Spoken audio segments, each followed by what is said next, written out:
হাগ্ৰামা নাই, হাগ্ৰামা আৰু নাই। হাগ্ৰামা এটা জাদা মূৰ্খ মানুহ, তেওঁৰ দিন গুচি গ'ল, মদ খাই ৰাতিটো শুই থাকে, ক'ত যায় ক'ত নাযায়, শিলাৰ লগত কথা নাই, সি আৰু নাই। তেখেতে কৈছে এইবাৰ যদি তুমি আৰু হাৰোৱা তোমাৰ দাড়ি জ্বলাই দিম বুলি তেখেতে কৈছে, কিন্তু সেইটো কেমেৰাত নাহিল। আমাৰ তাৰ শিকৰ তথ্য আছে, কি কথা আছে। আৰু আজিৰ দিনত আপোনালোকক কৈ পেলাই ভাল পাম, আজিৰ দিনৰ সমগ্ৰ বিদ্যাৰ আমি 32টা চিট আমাৰ কমফৰ্ট একেবাৰে লাখ লাখ মানুহ সাজু হৈ আছে। ই আপোনালোকৰ সেই নৰসিংবাৰীতে কিমান মুছলমানক হত্যা কৰিছে। এজনো মুছলমানক হত্যা কৰাৰ সময়ত হাগ্ৰামা মহিলাই ডাঙৰীয়াই কোৱা নাই যে কিয় এই হত্যাবিলাক কৰি আছে। এই লৈ পেলাই কোনো মানে মানুহক ধৰা নহ'ল। লাফিকুল ডাঙৰীয়াক হত্যা কৰা হৈ গ'ল। চৰকাৰ কাৰ আছিলে? BPF আছিলে।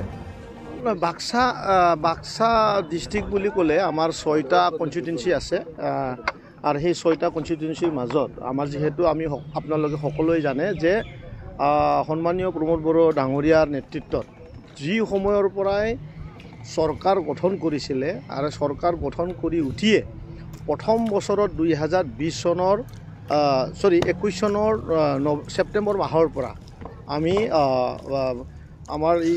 আমাৰ যি মানে 6 শিডিউল কাউন্সিলত যি খেল আছিলে ISL, সেই ISL খেলাখন আমি পাতি আহিছোঁ, আৰু সেইটোৱে আস্তে আস্তে আৰু মানে ডেভেলপ কৰি পেলাই আজি CM কাপ বুলি আমি এতিয়া সমগ্ৰ BTRত আমি এই খেলাখন আমাৰ BTR চৰকাৰৰ পৰা পালা হৈছে।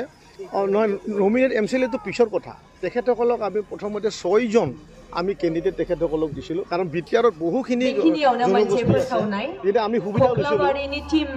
সুবিধা লৈছিলোঁ যে আমাৰ মুছলমান সমাজৰ কমেও 6জন MCLA জিকি আহক।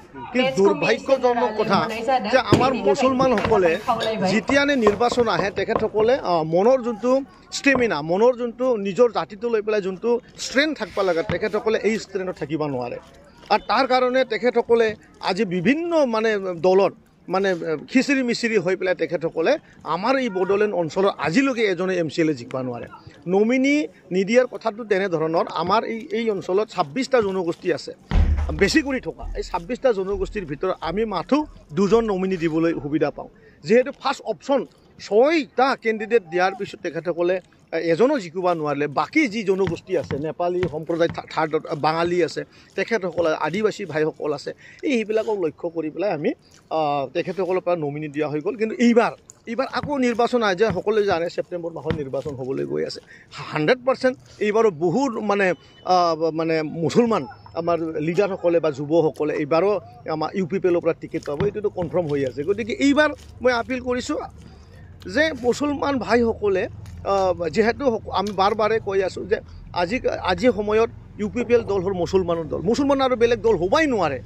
আজমলক ধৰক, আজমল মানে এজন পাপীৰ এটা লিডাৰৰ মানে পৰিচিত হ'ল। কংগ্ৰেছ এটা ডুবি গ'ল, একেবাৰে পচা দল, কোনো মানে দলৰ চিহ্ন নোহোৱা এটা দল। গতিকে BPFৰ সময়ত কিমান মুছলমানসকলক হত্যা কৰা হৈছে সকলোৱে জানে। আপোনালোকৰ সেই নৰসিংবাৰীতে কিমান মুছলমানক হত্যা কৰিছে। এজনো মুছলমানক হত্যা কৰাৰ সময়ত হাগ্ৰামা মহিলাই ডাঙৰীয়াই কোৱা নাই যে কিয় এই হত্যাবিলাক কৰি আছে। এই লৈ পেলাই কোনো মানে মানুহক ধৰা নহ'ল। লাফিকুল ডাঙৰীয়াক হত্যা কৰা হৈ গ'ল।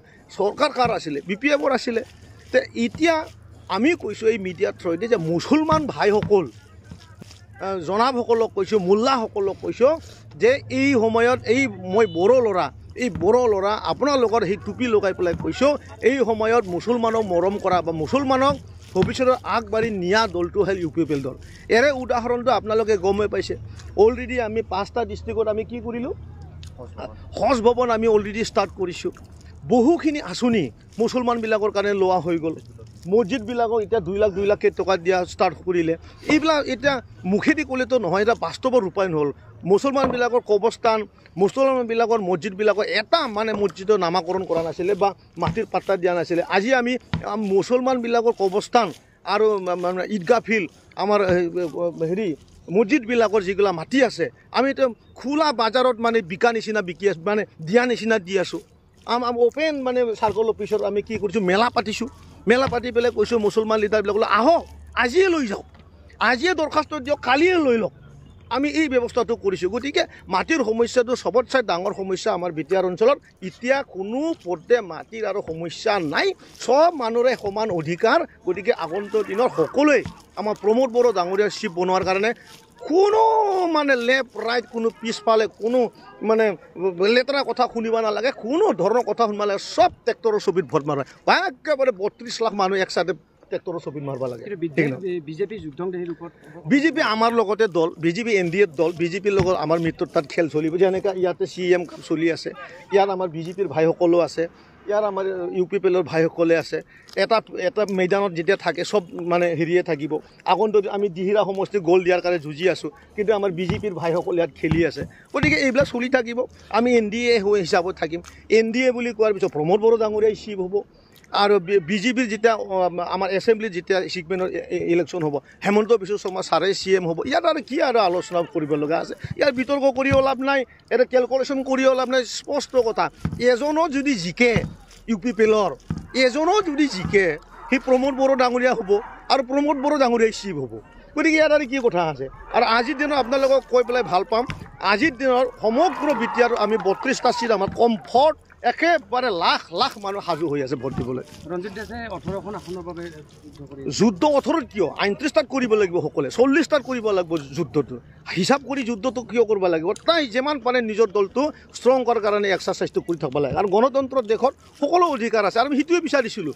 ইয়াৰ মুছলমানবিলাকৰো সমান অধিকাৰ হওক, ইয়াৰ অসমীয়া হাৰচাবিলাকৰো সমান অধিকাৰ হওক, আদিবাসী ভাইসকলৰ সমান অধিকাৰ পাওক। সেইটোৱেতো লৈ পেলাই UPP জন্ম হৈছে, আৰু সেইটোকেতো লৈ পেলাই আজি প্ৰমোদ বড়ো ডাঙৰীয়াই মিটিঙত কৈ আছে যে সমান অধিকাৰ, সমান ব্যৱস্থা, সম অধিকাৰ, এই যে কথাবিলাক বাৰ্তা ওলা হৈছে, সেইটোৱে আমি সেইটোৱে বিচাৰিছোঁ যে ইয়াতে আৰু কোনোবা দল নতুনকৈ আৰু খোলক, আৰু তেখেতসকলক সমান এক্সাৰচাইজ কৰক। আৰু গণতন্ত্ৰৰ যোনটো উৎসৱ নিৰ্বাচনৰ, সেইটো আমি একচুৱেলি ফেষ্টিভেল বুলি কওঁ, সেই ফেষ্টিভেলৰ ইনজয়টো ল'ব লাগে, আৰু সেইটোৱে আমি সেইটোৱে বিচাৰিছোঁ। ধন্যবাদ। হাগ্ৰামা নাই, হাগ্ৰামা আৰু নাই। হাগ্ৰামা এটা জাদা মূৰ্খ মানুহ, তেওঁৰ দিন গুচি গ'ল, মদ খাই ৰাতিটো শুই থাকে, ক'ত যায় ক'ত নাযায়, শিলাৰ লগত কথা নাই, সি আৰু নাই। ইয়াৰ কথা আৰু আপোনালোকক ৰিকুৱেষ্ট কৰিছোঁ আৰু নানিব।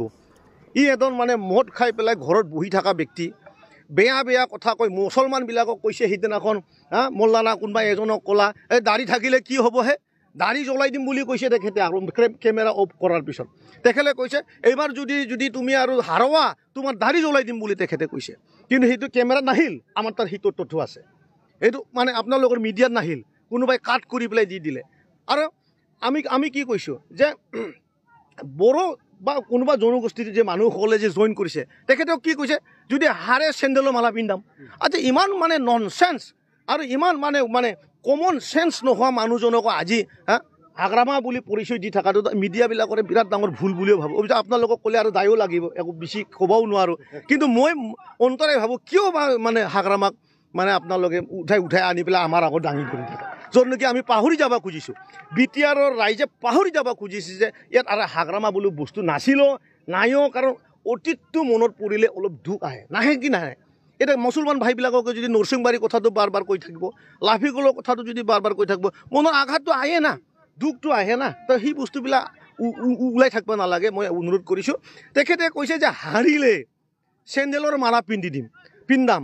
আৰু গণতন্ত্ৰৰ দেশত হাৰিবও পাৰে, হয় না নহয়? নিজৰ এক্সাৰচাইজ কৰিব, ফ্ৰীডম এটা এনজয় কৰিব, ইণ্ডিপেণ্ডেণ্ট কেণ্ডিডেট থাকিব। কোনোবাই 10জন মানুহ লৈ পেলাই প্ৰথমবাৰৰ কাৰণে দলটো গঠন কৰাৰ চেষ্টা কৰিব। বহুত ধৰণৰ ইয়াত এংগুল থাকে। গতিকে হাৰিলে চেণ্ডেল মালা পিন্ধিম বুলি কৈ মানুহক সমাজৰ আগত সেই ব্যক্তিবিলাকৰ কেনে এটা মনত পৰিছে। গতিকে তেনেদৰে বুৰ্বক মানুহ, ননচেন্স মানুহ, ইগৰে ভৰা মানুহ, এটা মানে ধুৰন্ধৰ ৰাক্ষসৰ দৰে মানুহটোৰ লগত আৰু কোনো এজন মানুহ থাকিব নালাগে। সেইটো আপোনালোকৰ মিডিয়া আকৌ মই এবাৰ কৈছোঁ। ধন্যবাদ।